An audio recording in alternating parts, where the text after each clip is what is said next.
আসসালামু আলাইকুম ওয়া রাহমাতুল্লাহ। প্রিয় দর্শক, আজ আমি আপনাদেরকে জানাবো আজল ও কারা গোত্রের বিশ্বাসঘাতকতার ঘটনা। বিসমিল্লাহির রহমানির রহিম। একদিন হুজুর পাক সাল্লাল্লাহু আলাইহি ওয়াসাল্লামের দরবারে আজল ও কারা সম্প্রদায়ের কতিপয় ব্যক্তি উপস্থিত হয়ে তাদের বংশের লোকদের মধ্যে ইসলাম প্রচার কল্পে হুজুর পাক সাল্লাল্লাহু আলাইহি ওয়াসাল্লামের কাছে অন্তত 10 জন লোক প্রার্থনা করল। তাদের আবেদন রক্ষা করে হুজুর পাক সাল্লাল্লাহু আলাইহি ওয়াসাল্লাম 10 জন ধর্মপ্রচারক তাদের সাথে প্রেরণ করলে তাদেরকে নৃশংসভাবে হত্যা করে ফেলল।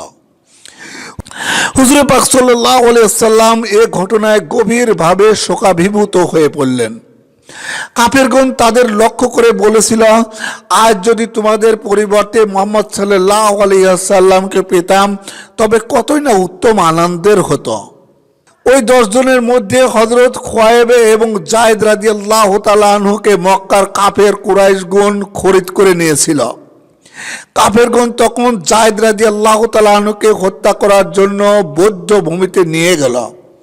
তখন আবু সুফিয়ান তাকে জিজ্ঞেস করল, আজ যদি তোমার পরিবর্তে মুহাম্মদ সাল্লাল্লাহু আলাইহি ওয়াসাল্লামকে হত্যা করা হতো তবে কি তোমার আনন্দ হতো না? তদুত্তরে তিনি বললেন, যদি আমাদের নবী সাল্লাল্লাহু আলাইহি ওয়াসাল্লামের পায়ে একটা কাঁটাও ফুটিত তবে আমি তাকে আমার মৃত্যু অপেক্ষা অধিক কষ্টের ব্যাপার মনে করতাম।